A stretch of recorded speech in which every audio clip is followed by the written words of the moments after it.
Good morning. Full crew today. Today is day 53. It's important just to get a sense of bearings. 53 days since we closed down New York, since 53 days since this nightmare happened. It's such a disorienting period. 53 days. Is it a long time or is it a short time? Well, if you look back, compared to what other generations have gone through, other periods of crisis in this country, 53 days is nothing. We've dealt with really intense, terrible situations for a long time in the past, but it feels very long, and it's very stressful. And that's across the board. You know, you have families that haven't had a paycheck come in a couple of months, and meanwhile the bills keep coming in. That's tremendous economic anxiety and insecurity, and by the way, it's exactly right. When do I go back to work? When do I get another paycheck? And that's a pressure that people feel in the household. Even the good part of it, well, my family's together. I have all my 3 girls, in my case, with me, and that's nice, and that's good news. But you put even the family together, and you lock them up, cabin fever, and everybody has their own stress that they're dealing with, and everyone's trying to figure out their life, and they're all together in this intense period. Even that is stressful. I feel it in my own household. My daughters are getting tired of my jokes. Believe it or not, how that can happen, I have no idea, but somehow they manage to do that.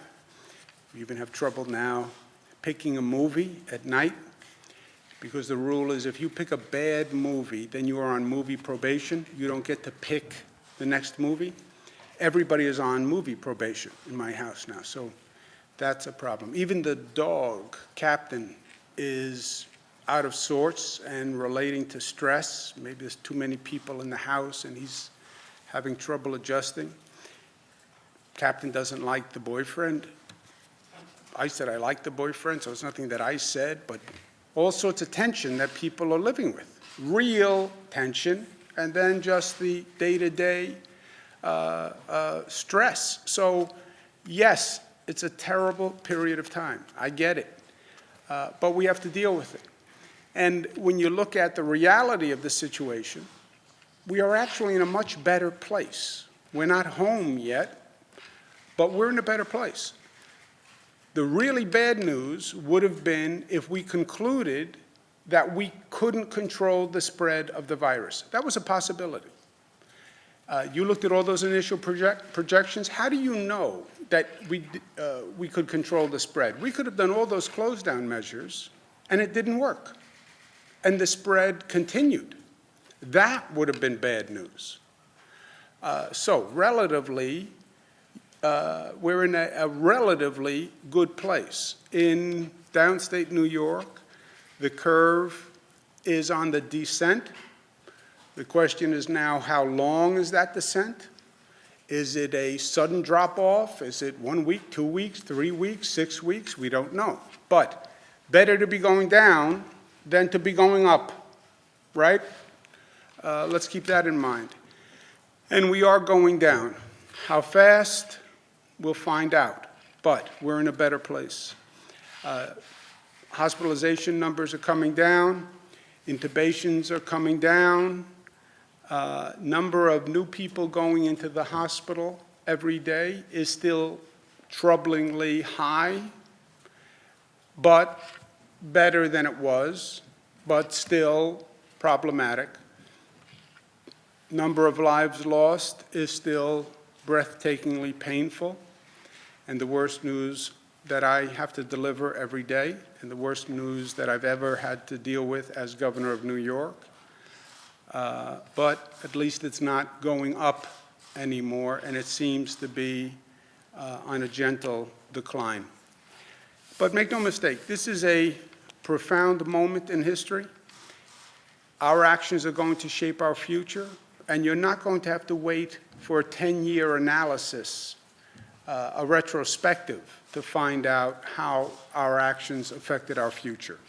What we do today, you will see the results in 3, 4, or 5 days, okay? You tell me what the people of this state and this country do today, you will see the results in the number of hospitalizations in just a few days. We get reckless today. There are a lot of contacts today, unprotected contacts today. You'll see that hospitalization rate go up 3, 4, 5 days from today. It is that simple. And it's that pressing that every decision we make is going to affect how we come out of this, how fast we come out of this. So in this moment, more than any other, truth, not what you would like to see, what you hope to see, not emotions, truth and facts. Truth and facts. That's how we operate here in the state of New York. Truth and facts. Give me the truth and give me the facts. And that has to guide our actions, period.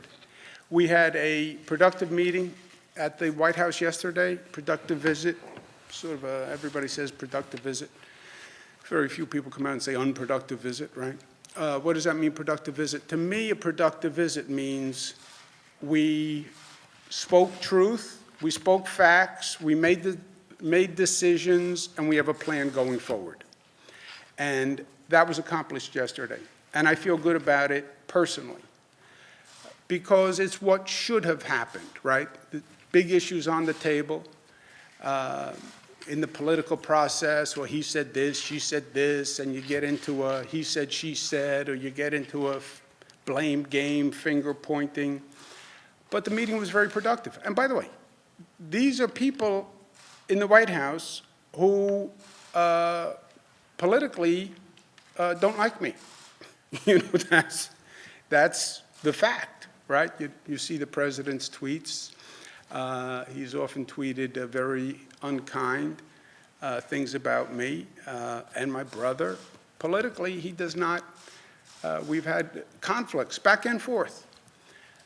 But we sat with him, we sat with his team, and that was put aside. Because who really cares how I feel or how he feels? Who cares? Get the job done.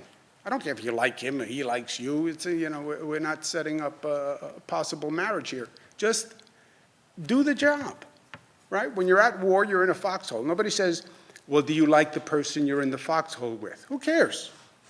You protect the other person in the foxhole, then you get out of the foxhole and you take the hill, charge up the hill. And that's how we should be operating now. I don't care what your politics are. I don't care what you think about my politics. It doesn't matter. We both have a job to do. Let's do the job. And that was the spirit of the meeting yesterday. And it was very productive on what were very contentious, unclear issues. So it was very good. The main issue was testing, which I'll talk more about in a second. But we also talked about state funding. All the governors are united, Democrat and Republican, National Governors Association. Every governor is saying the same thing. We have to have state funding. The states are all basically in a deficit situation, and we need funding from Washington. They've passed bills that help a lot of Americans. That's great. Help small businesses. That's great. But you have to help state governments, because state governments fund people that the federal government can't fund. You know, state and local governments, we're funding police, we're funding fire, we're funding teachers, we're funding schools. You can't just ignore them. And when you don't fund the states, then you're saying to the states, well, you have to fund them. And the states have already said in one united choir, we can't. We can't. So we talked to the president about that. The president gets it. The president says he's going to work very hard in the next piece of legislation. But you know, I've been in Washington. I was there for 8 years. The Congress has to insist that this is in the legislation. And yes, they passed funding for small business and funding for testing, and that's good. That is a good thing. It's not a bad thing. But it's not enough either. And they don't come back every day the Congress. It's hard to get them to come back. And this was not the time for baby steps. This is when you should be taking bold action, right? The action is proportionate to the issue. And you haven't had a problem that is any bigger than this that any of those senators or congresspeople have ever dealt with. Well, then your action should be proportionate and responsive to the problem. And it wasn't. The president also agreed, which is a big deal for New York, to waive what's called the state match for FEMA. Normally, a state has to pay 25% of the FEMA cost. That would be a cruel irony for New York and adding insult to injury. New York had the highest number of coronavirus cases in the country. Therefore, our cost of FEMA was the highest cost in the nation, and therefore, New York should pay the highest amount. How ironically cruel would that be? You're going to penalize us for having the highest number of coronavirus cases in the country. And at the same time that Congress passed a piece of legislation not even funding the states. So the president agreed to waive that, and that is a very big deal. That's hundreds of millions of dollars to the state of New York. But the big issue was testing. And we've been talking about testing, tracing, and then isolating. And that is going to be the key going forward. That's how you are educated and have some data points as you're working your way through this reopening calibration, right? How does it work? You test the person. If the person winds up positive, you then trace that person's contacts, contact tracing. You have to start with a large number of tests. And we set as a goal yesterday to double the number of state tests, to go from 20,000 on average to 40,000. That is just about the maximum capacity for all of the laboratory machines in the state. Okay, we have private labs, about 300 of them, that we regulate. They have purchased machines over time. These are very expensive machines. If you took every machine we had and they had all the supplies they needed from the national manufacturers, and you ran that machine 7 days a week, 24 hours a day, how many tests could you do? About 40,000.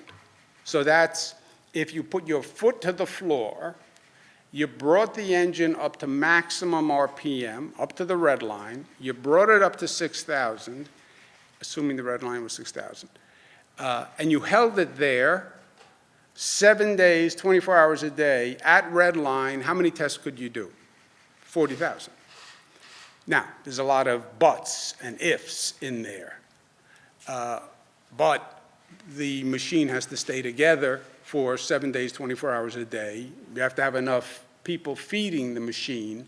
But that is our maximum potential. So where did we set the goal? At our maximum potential. Why? Because we need to. Well, it's unrealistic. It might be a little unrealistic. But I'd rather set the bar high and try to get there, and then whatever we get is what we get. But once you do all those tests, every positive you have to go back and trace. And the tracing is a very big, big deal. Once you trace and you find more positives, then you isolate the positives. They're under quarantine, they can't go out, they can't infect anybody else. This entire operation has never been done before. So it's intimidating. You've never heard the words testing, tracing, isolate before. No one has. We've just never done this. There were a few textbooks that spoke about it, but we've never done it. And we've never done it anywhere near this scale. So it is an intimidating exercise. But I say, so what? Who cares that you've never done it? That's really irrelevant. It's what we have to do now. So figure out how to do it. Well, we have to put together a tracing army. Yes. Okay, we put together armies before. Never a tracing army. But we can put together people, we can organize, we can train, and we can do it. And yes, It's a big deal, but it's what we have to do, and it's what we will do. We want to operate on a tri-state basis. I've spoken to Governor Murphy in New Jersey, who's doing a great job, and Governor Lamont in Connecticut is doing a great job, and who have been very great neighbors to New York. It's best to do this tracing on a tri-state area. Why? Because that's how our society works. The virus doesn't stop at jurisdictional boundaries. Whoop, I'm at the town of Brookhaven, I stop here. No, the virus doesn't say that. The virus just spreads. And you look at the spread pattern of the virus, it is in a metropolitan area. So we'll work together. This is going to be a massive undertaking. Good news is Mayor Michael Bloomberg has volunteered to help us develop and implement the tracing program. Mayor Bloomberg was mayor of New York City, as you know, 3 terms. As governor, I worked with Mayor Bloomberg. He has then developed an organization. He works with mayors all across the world, literally, in providing them guidance. He has tremendous insight, both governmentally and from a private sector business perspective in this. Remember, his company, Bloomberg, they went through the China close down, open up. They went through the European close down, open up. So he's had quite a bit of experience in this area. It's a very big undertaking, and we thank him very much for taking it on, because it is going to require a lot of attention, a lot of insight, a lot of experience, and a lot of resources. We're also going to be partnering with Johns Hopkins and Vital Strategies in putting together that tracing operation. It'll be coordinated tri-state and downstate.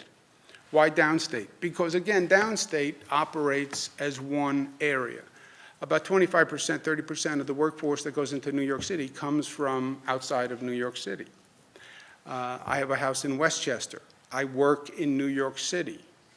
Who's supposed to trace me? Westchester or New York City? If I turn up positive, yeah, my residence is in Westchester County. But I work in New York City, and I would have contacted many more people in New York City than I did in Westchester. Because that's where, if I work in New York City, that's where I'm contacting people.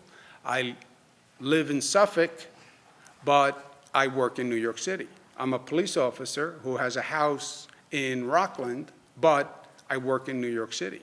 I'm a firefighter who lives in Rockland or Orange, but I work in New York City. I live in New Jersey, but I work in the city. I live in the city, but I work in Connecticut, right? So all those interconnections, if you're going to do these tracing operations, you can't do it within just your own county, because you'll quickly run into people who are cross-jurisdictional. So understand that going in. Blur the governmental jurisdictions because they don't really make sense. Put everybody together, work together. Harder done than said, but 100% right. There's no doubt about that. We're going to take the initial tracers that people have now. The state has about 225 today. Rockland is 40, Westchester is 50, Nassau 60, New York City 200. They're going to work together. Mayor Bloomberg is going to start with that core, but we have to build on that because we will literally need thousands. SUNY and CUNY have 35,000 medical students that we're going to draw from, but we have to put together a significant operation because the numbers get very big very quickly here. Today is also the 50th anniversary of Earth Day. When you look at many of the numbers that we're finding, and you look at the disparity between the African American community, Latino community that has a higher rate of infection than people in the white community, you start to ask why, and you start to study those health disparities. You also find that in those areas where the coronavirus infection rate is higher, they tend to be minority areas. And by the way, those minority areas tend to be the places where we cited plants that pollute the asthma rates, respiratory illnesses are 3 times higher among people in the African American community. 3 times the asthma rate, the respiratory illness rate. They're getting more coronavirus. They're a higher percentage of essential workers. You see how these 2 factors come together and make a bad situation worse. Let's learn from that. It's one of the lessons that we have to learn, and we have to go forward, and we will. The positive message is, look how well we do when we actually focus, and we make a decision, and we say we have to do this. If you had told me 2 months ago that I would be able to stand up before the people of the state and say, by the way, we have to close down everything, businesses close, everything closes, everybody go into the home, close the door, lock it, don't come out, I would have said, it's not going to work. It's not going to work. You're not going to get 19 million New Yorkers who are just a defiant group of people, question everything. They're not going to do it. Well, maybe if you give them all the facts and they understand, then they'll do it. And we did. Look at the potential. Look at the possibility of what you can actually do. Well, then can you really make a real difference on these issues that we've been fighting for decades, but we haven't really made the progress we need to? Climate change, the environment. Yes, you can. Last point. My phone is ringing. I'm talking to many local officials.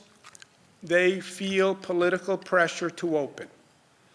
I understand. I said yesterday that we're going to make decisions on a regional basis, because just as the nation has different states in different positions, New York State has different regions in different positions.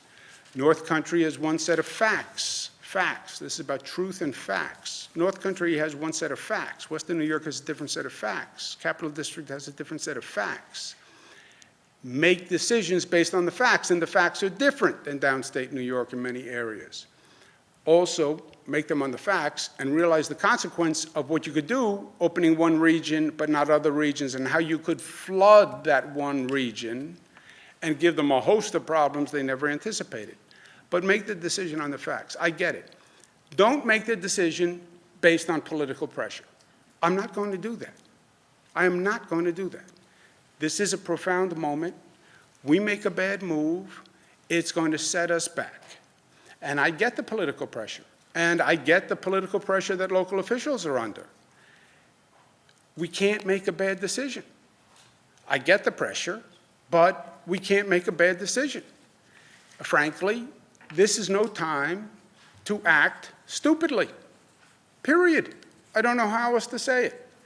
And I've said it innumerable times to local officials on the phone.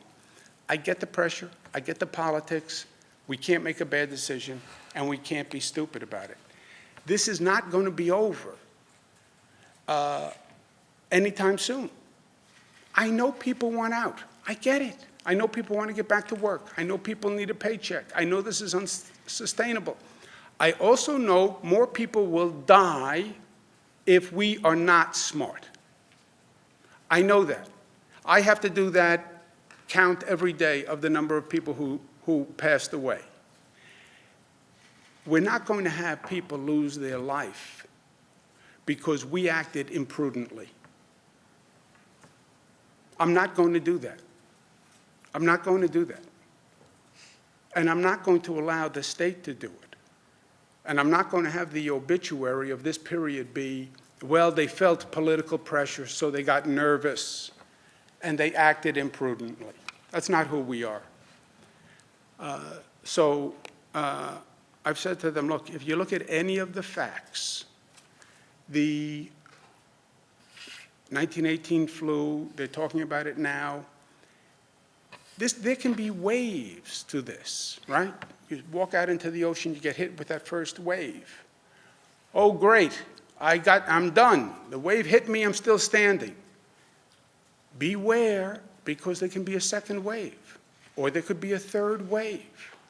So don't be cocky just because you got hit by a wave and it didn't knock you off your feet. There can be a second wave. And if you're not ready for the second wave, that's the wave that's going to knock you down because you're not ready for it. So That's what I'm worried about. And also to the local officials and local politicians. I have no problem with them blaming me. It's a very simple answer. Say to everyone, whatever they say, I agree with you. It's the governor. Because, by the way, it is the governor. It is. These are state laws that are in effect. The local official can't do anything about them anyway, because they can't contradict the state law. So it's true. So the local official can say, it's the governor, blame him. It's true. And it will stop us from doing something that's counterproductive. And it'll also stop us from getting into a dispute between me and the local government, where the net message will be to the people, there's disagreement or confusion among government. And this is not the time for confusion or disagreement among government. So the state laws govern. I get the local political pressure. Blame the governor. It's the truth. And the state laws can't the local laws can't counteract state laws anyway. And to this political pressure, this is a quote that I think people should take to heart. When the freedom they wished for most was freedom from responsibility, then they ceased to be free. Edith Hamilton, originally Edward Gibbon in The History of the Decline and Fall of the Roman Empire. When the freedom they wished for most was freedom from responsibility, then they ceased to be free. We have a responsibility today to ourselves and to others. There is a codependency and a mutuality among people in society that is more clear and distinct than we have ever seen it.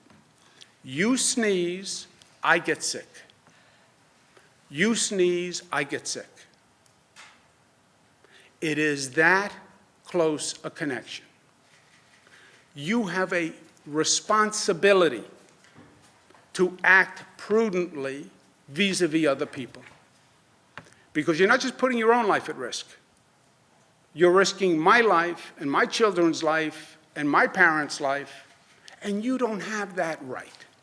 You have to act responsibly. And to advocate for total irresponsibility, let's all be irresponsible. No, not here, not now. Any questions? Governor, what is Michael Bloomberg going to be doing? Can you talk about how that's going to dovetail with what the city announced today? Okay, let's try another new first in the new normal. We don't need to speak over each other. I will answer your question, so let each person ask a question, and then we'll go on to the next. Governor, talk to me specifically. Is Michael Bloomberg provided funding? Are you giving him the power to hire people? And Mayor de Blasio this morning talked about the city launching its own effort to do tracing and testing. How will the two things overlap? They will all be coordinated. City's effort will be coordinated. Nassau's effort, Suffolk's effort, Westchester's effort. They will be hiring people independently. You have city employees that chart with the number of employees. Those will be Westchester employees, state employees, city employees. But it all has to be coordinated. There is no tracing that can work within one jurisdiction. So Michael Bloomberg is leading some let me just finish. Coordinating council? Yeah, let me just finish. You cannot trace someone within the boundaries of New York City, because once the person goes outside of New York City, well, now that would be a Westchester person, right? I live in Westchester, take me. I lived in Westchester. I worked in New York City. New York City is going to trace me? How? I'm in Westchester. That's a different county. You can't trace me.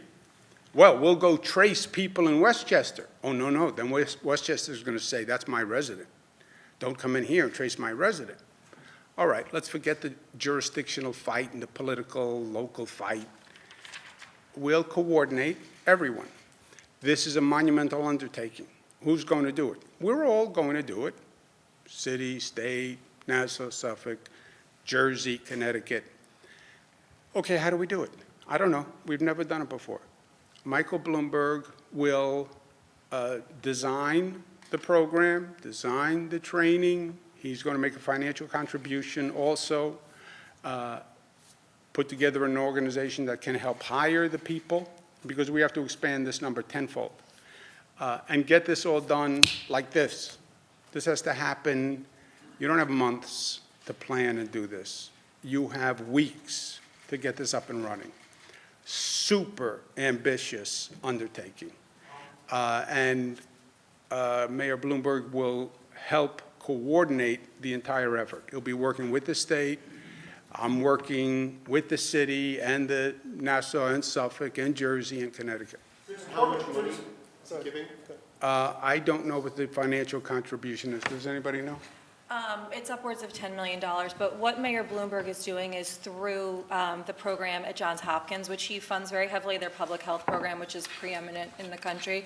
He's helping us to design the programmatic, operational, and technological components of our contact tracing program, and they, in partnership with us, are creating an online curriculum to train the tracers, to recruit them, to interview, to perform the background checks, and then we're going to coordinate all of the counties and also with New Jersey and Connecticut.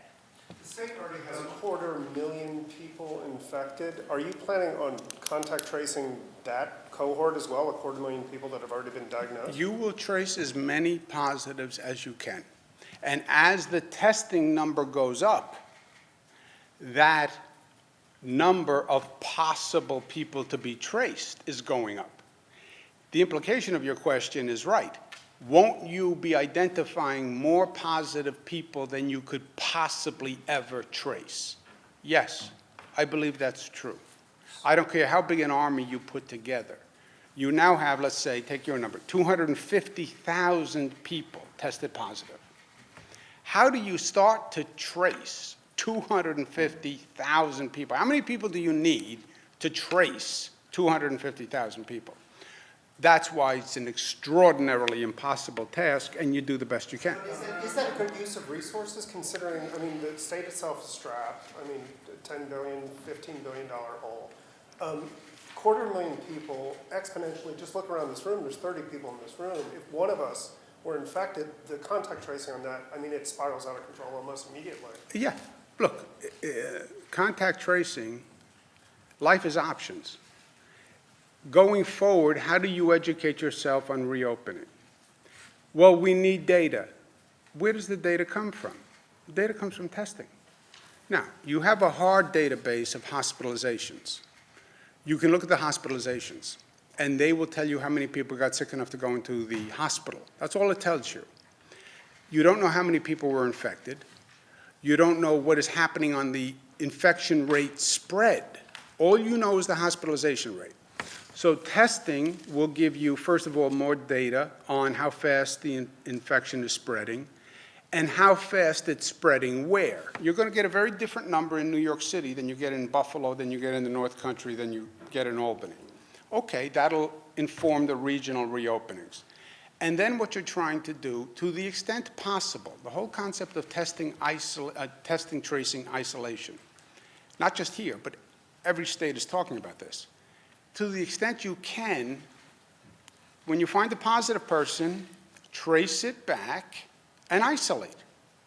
Well, if you wind up with a population, let's say we wind up with a 10% infection rate in the state or in the city, that's, 1 million people in New York City infected. How could you possibly trace 1 million people? You can't. You do the best you can. But for every person you isolate, Jesse, that's one less person walking around infecting another 10 people. But isn't there an argument that it's endemic already, that, even if it is just 10%, some estimates have said it might be 50, it might be 60. Like, how much money could this possibly cost, and where is that money going to come from? Well, if it was 50, 60%, you'd be at a different point.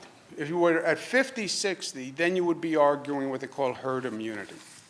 That would be, don't do any of this. That's sort of Sweden and like Brazil. Just let it go, and whoever gets infected, whoever dies, dies. And at one point, everybody, a critical mass of the population is infected, and then whatever happens, happens. It's not going to be 50, 60. And that that strategy some countries have adopted. A lot of people die with that strategy, which is a downside. But it's not going to be 50-60. My guess is it's going to be 10% about now in the high infection areas. It's a guess, but I would guess 10% downstate, single digits upstate. Governor, you never really get a better understanding of this virus than when you have a parent in the throes of the virus. And I wanted to know what you were doing in terms of convalescent serum. Maybe Dr. Zucker is better to answer this. And monoclonal IL-6, is that something that the state is using?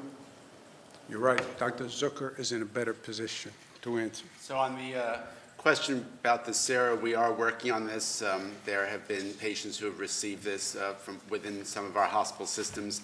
The data, we're still waiting to hear about the clinical results from that. So that's moving forward. The more people that we have that end up positive and recover, the more sera will be available and the more information we'll have on that part. On the monoclonal antibodies, so this Regeneron Corporation here in New York State has been looking at this issue, and we've been speaking with them. There is data to suggest that the use of monoclonal antibodies may be beneficial based on how the monoclonal antibodies have been used for other conditions where they end up with the same kind of response, where the what's called cytokine storm, where their lungs are damaged as a result of infection. So there may be a relationship here, and we're working closely with them on that. Personal experience, the oxygenation level went from the low 70s one day and overnight to the mid-90s. I mean, it was a dramatic turn of events. And that was part of that's Monoclonal. right. The monoclonal antibodies. That's. So, and it's not in this state, so I just want you to know I'm not saying anything that's. But you've shared a lot, Governor, so I thought I'd share also.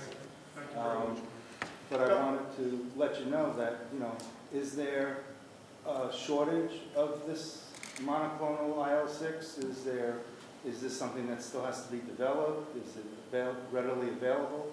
Well, the IL-6 receptor antibodies, there's two different companies that have been working on it, and that has been given to patients across the state who have this already. And the monoclonal antibody, there's a specific therapy for that that's also not really experimental, but has been provided to those who are ill. Upstate tracing, are you interested at all in moving that upstate to also do tracing? And also you said there was going to be an announcement with nursing home inspections possibly today? Yes, we're going to make the nursing home announcement tomorrow. It's in the works, though. We wanted to talk about this today. What was the first part of your, tracing is going to be done statewide, and testing has to be done statewide. Testing does two things for you, remember. The rate of viral infection spread, so you have a calibration on the reopening. And second, on the antibody testing, one of the upsides is you find people who have the antibodies so they can contribute for the convalescent plasma by donating their blood. Joseph? I know you talked a lot about reopening businesses upstate, but how about opening schools? It seems like in recent days you suggested that that's becoming increasingly difficult. Is it unlikely that schools will open before fall? When you say, my opinion, when you say you're not going to open schools, you may as well say you're not going to open businesses, because the two are connected. I don't know how you really open businesses without opening schools. You want me to go to work? Hallelujah. What do I do with my kids? So the two, to me, are very connected. The school year is up in June. To say we're not going to open businesses until June, I'm not there yet. I don't think people are there yet. This is a situation that changes week to week. So let's get the information week to week, let's get the data, and then we'll make a determination. Plus, we're trying to coordinate with Jersey, Connecticut, other states. So let's get the data. In the meantime, schools will not open until we say schools will open, statewide. Period, new paragraph. Opening schools is very difficult. I would not open a school unless we knew that the schools were disinfected, that they had a protocol going forward to disinfect the schools, that they had a protocol where there was going to be a certain amount of social distancing and protective personal behavior in the school. That is a very, very big undertaking, Joe.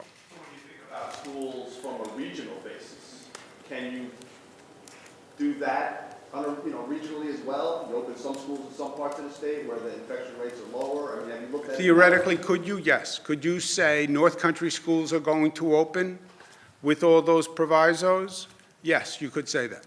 You could say you can open North Country schools having nothing to do with Nassau schools and Westchester schools. Yes, they're totally disconnected, and you could argue that you could make those as isolated decisions. So that would be part of this whole Yes. reopening business? Yes, sir. schools are part of that? Yeah, because once you say we're moving towards reopening, one of the first integral pieces is business and school, and then transportation, right? You need those three gears to turn at the same time. You can't turn the business gear, which is intermeshed with the school gear, which is intermeshed with the public transportation gear. You turn one gear, you have to turn all three gears. Karen? Any update on the antibody testing that was taking place at grocery stores? Few days. Few days. How do you know it was taking place at grocery stores? Did they ask you? I can't tell if you're smiling behind the mask. This is a temptation to go, well, you didn't get one, but, yeah, so it's going to be a few days. How's the Yeah. process, what is an update on it? It's going very well. We're taking surveys, random surveys all across the state, literally grocery stores, street corners, just to get random samples of people to take an antibody test. It's going to be the largest study done in the country to find out how many people have been infected. Jesse said maybe 50, 60% of the population, that would take you to one place. If it's 5, 10%, it would take you to another place. What is it? What percent of the population has been infected? Nobody knows. Nobody knows. I think this, I think this, I think this. Yeah, it's nice what you think. What's the fact? Nobody knows the fact. Bernadette? Governor, what is the state doing, though, to help nursing homes comply with that executive order saying that patients cannot be denied readmission or admission to nursing homes? Because I've spoken to several different sources in that field who have said it's difficult to keep staffing levels high and then also separate the COVID from the non-COVID patients. So what is the state doing to assist with those facilities, and then also Plan B if these facilities don't have enough space to separate those patients? You want to answer that, Doctor? So two parts to that. One is the issue of what we're doing. As I mentioned once before, we are working very closely with the leadership of the nursing homes, both to get more staff to help them out. Obviously, the suppliers will be working very hard on that. We're also looking at how they could help cohort patients a little bit better so that those who are positive are cohorted within the nursing home to address that. And the second part, your second. What happens if they can't? What if the space doesn't allow? Is there a Plan B, another space? Can they be moved somewhere else? We're looking at that as well. You have to remember that one of the challenges a little bit with nursing home patients, those who are really elderly, you take them out of their environment, it's very disruptive. So we're trying to work to balance both maintain the environment that they're comfortable with, but also provide their safety from the standpoint of public health and just general safety. Yeah, but Are there Bernadette, penalties? let's just flip the equation for a second, okay? The state doesn't run a nursing home. Your questions sound like the state runs the nursing home. The state does not run the nursing home. It is run by a private corporation. The Acme Corporation said, you should bring your mother to the Acme Corporation. It's the best nursing home in the world. And they get paid for that service. The state regulates the nursing home, but it's a private corporation, sometimes it's not for profit, but basically the same thing, that gets paid for their service. And they're supposed to provide that service. That's what they do. They take care of senior people, people with illnesses, et cetera. That's what they get paid to do. We set a regulatory framework for them to do it. If they can't do it, they should say, I can't do it. I can't take care of your mother. don't pay me, I can't take care of your mother. I don't have the space, I don't have the staff, I can't take care of your mother. And then we'll help you find another facility for your mother, because there are a lot of beds in nursing homes. So we could find another nursing home for you. But they have to do the job they're getting paid to do. And if they're not doing the job they're getting paid to do, and they're violating state regulations, then that's a different issue. Then they should lose their license. That's how this relationship works. The state is not going to come in and do their job for them. That would be a state-run facility. That's a prison. That's, a different situation where we run the facility. We don't run these facilities. Right, but the state's saying that these nursing homes that, as you said, are private, have to take back these COVID patients. So that's a state mandate. How do you rectify Well, those it's two? their patient. It's their patient. And their patient that they're getting paid to take care of now contracts the COVID virus. Okay, now you have to take care of that patient who you're getting paid to take care of with the COVID virus. And what if they can't? Are they, then If would you wouldn't can't- it be non-compliant with Well, yeah, if you state can't, if you're regulations? saying, I can't take care of my patients, then fine. Then tell us you can't take care of the patients, and we'll make other accommodations. What's the penalty for that if they can't comply? Well, if you can't run your business, you can't run your business. Penalty is your own. It's, you're out of business. But if people are dying because, again, the facility, it seems like a revolving door. If you are not providing adequate care for your patients, then you're violating your license. What about providing hotel rooms? The city has put. Yeah, look, if they homeless- say any nursing home that calls up and says, I can't do this, we'll make other accommodations. We'll get there, go ahead. Do you have a timeline on when this contact tracing will be fully operational, and any update on the timeline for the 40,000 tests and when you'll meet that goal as well? No timeline on either. The tracing will start, it's actually starting now, but it has to be brought to a level that nobody even imagined before. So that's going to be an iterative, incremental process, right? You're starting now with what you have. We have about 500 tracers now. But build on that, hire more staff, more training. How do you do this cross-jurisdictional tracing, which doesn't happen now? The tracers have been in the old framework of, I do my city, I do my county. So this is going to be all new, and we'll be ramping up. So tracing is going on. Tracing will be ramping up incrementally going forward. When do you stop ramping up? Maybe never. On the 40,000 testing, same thing. Testing is going on now. We're doing more testing than any state in the United States, more testing per capita than any country on the globe.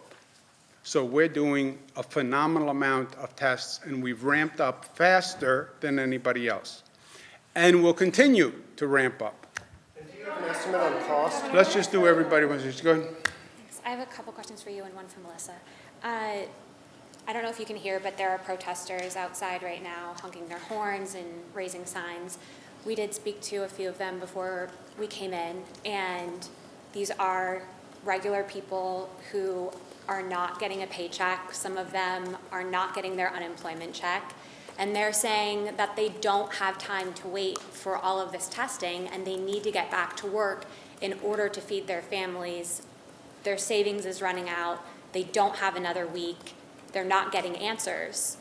So their point is the cure can't be worse than the illness itself. Yeah. What is your response to them? The illness is death. What is worse than death? Well, what if somebody commits suicide because they can't pay their bills? Yeah, but the illness is maybe my death as opposed to your death. You said, they said, the cure is worse than the illness. The illness is death. How can the cure be worse than the illness if the illness is potential death? But what if the economy failing Worse than death? is equals death Very for, few- because no, of 'cause mental but it illness, doesn't. the No, it people doesn't. stuck at home. No, it doesn't. It doesn't equal death. Economic hardship, yes, very bad. not death. Emotional stress from being locked in a house, very bad, not death. Domestic violence on the increase, very bad, not death. And not death of someone else. See, that's what we have to factor into this equation. Yeah, it's your life, do whatever you want. But you're now responsible for my life. You have a responsibility to me. It's not just about you. You have a responsibility to me, right? We started here saying it's not about me, it's about we. Get your head around the we concept. So it's not all about you. It's about me too. It's about we. Also, I get the economic hardship. Everybody gets it. Everybody feels it. Federal government is sending out a check for individuals, $600, an additional $1,200. We are moving heaven and earth to get the unemployment payments going. So we get the economic anxiety. The question is, how do you respond to it? And do you respond to it in a way that jeopardizes public health and possibly causes more people to die? And think about it as if it was your family that might get infected, right? And that's what we're talking about. And when you think about it as your family, you have a different perspective. I'll tell you the truth. It's not an abstract argument. Well, they say, he says, she says. He says, she says. I know that's how it works. Well, the protesters say this. Governor says this. Protesters say this. Governor says this. Okay, think about it as your family might be in the mix. Because when I see 484 New Yorkers die, I feel that it's like people in my family. And nothing comes before the public health risk of somebody else's life. And that's where we are. But they're also saying, if you can't afford to pay me unemployment or your system You is will not be set paid. up, You will be paid but unemployment they can't from the wait day. for they can't wait for the money. They're out of money. Yeah, we're talking about a couple of days lag on the unemployment insurance, and they will get the check from the date of unemployment. It does not cost them an extra penny. Now, they can say, unemployment insurance isn't enough. I get it. Even with the $600 check and the $1,200 check and the unemployment insurance benefit is not enough. I understand the economic hardship. We all feel it.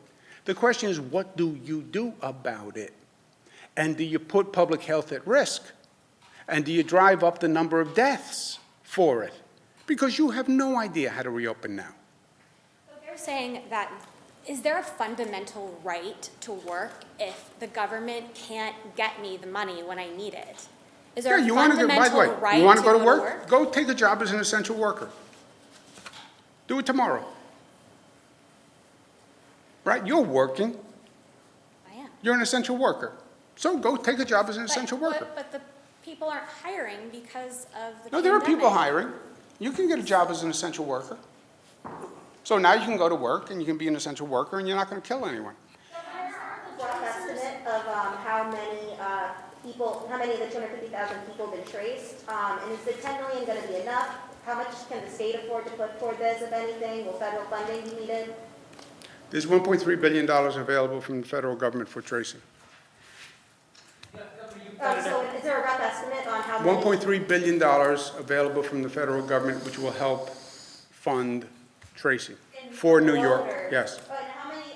Is there a rough estimate of how many of the 250,000 people have been traced that have tested positive have been traced? No.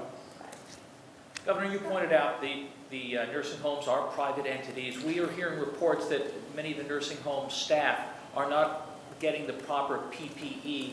And so the question is, who has the onus of providing the PPE? The ownership of the nursing facility. No. No, they're not a state-run entity. That's what I'm trying to say. I know there's a thought a nursing home is run by the state. It's a wrong thought, facts. The private entity runs it. We regulate the private entity. If the private entity is not performing their duty as they should be, then the state takes action versus the private entity. You can lose your license. You'll be out of business. If you're not providing your staff with the right equipment, you're out of business. That we can do. See, for the state, the question should be, Assist them in getting more PPE? we have been helping them with more PPE, but again, it's not our job. The question would be, why don't we put that nursing home out of business? Which is a fair question to the state. And if we have a nursing home that is violating, and that's part of what we're going to talk about tomorrow, then they should lose their license. If they can't do their What job. about hospitals? You give PPE to hospitals. Yeah, let's do person. Should families feel safe, though, putting their sick loved ones into nursing homes? But also, what about the people whose family members are not sick? Like, what if my grandma's in a nursing home, she's healthy, but she's old, she might have a pre-existing condition, and the same facility that she's living in is now accepting COVID patients, and the facility doesn't have the capacity to separate the two? Yeah, What but happens look, then? Bernadette, Is that a state policy? there is no state policy on, yeah, but if the question is, should I put my mother in a nursing home? Anyone who has read any of the facts or any newspaper article has to appreciate that this virus attacks people in nursing homes. It is ground zero. Our introduction was in Seattle, in a nursing home. The nursing homes are the top location where this predator feeds. It puts together vulnerable people in one location, right? When the lion is going across the plain looking for prey, here's the prey, vulnerable people in one place under one roof. That's where the predator will attack and has attacked and will continue to attack. And the predator is insidious and very good at what it does. And we've tried everything to keep it out of a nursing home, but it's virtually impossible. I believe we can reduce the rate of infection in nursing homes. But once it gets in, it is vicious. That is a fact. So if somebody says to me, should I put my mother in a nursing home now? Now is not the best time to put your mother in a nursing home. That is a fact. Let's answer someone who hasn't asked before. Go ahead. Take one more. All government employees, and how many would you like to see in upstate New York? What, departments do they work through? The department? We're going to have to hire many, many more tracers. The capacity is going to have to expand. It will be concentrated downstate because that's where the concentration of cases are. But it will also be employed in upstate New York. Will be a statewide, again, coordinated on a tri-state basis. But it will be proportionate to where the cases are. And when we see a cluster and an outbreak, quote unquote, hotspot, then one of the strategies is send testers, tracers, isolate. That's how you reduce the spread in that hotspot. Let's do one more, somebody who hasn't asked one. Just nursing homes that are having issues gathering PPEs. It's also volunteer firefighters, some EMTs. Is there some sort of stockpile the state can draw from? Whatever we have, we distribute. And then we ask the federal government for assistance. They've been sending us what they have and what they can get. But one of the lessons learned from this is, as soon as we get our head above water, this is madness that we have to buy gowns and masks from China. And we're wholly dependent on China for masks, gowns, gloves, ventilators. Everything came back to China. That all has to change. And look, it's an opportunity for this state, other states too, but we have to be able to make this equipment right here and be able to turn up the volume when something like this happens. It's been right across the board. We can't get masks, can't get gowns, can't get ventilators, vials, reagents. The entire supply chain has to be brought back to this country, period. I meant you in the back, I'm sorry. So two questions, actually. I haven't seen an updated figure in a while about what is the estimate on what the state has spent to combat COVID-19 to date. Also, I wanted to know about on antibody testing. Are there people who are being tested since they're asymptomatic, so many asymptomatic people? Are they being given an antibody test? How is that working? Do we antibody test asymptomatic people? Yes, Or it's this a is random sample, I'm sorry. I should have known that answer.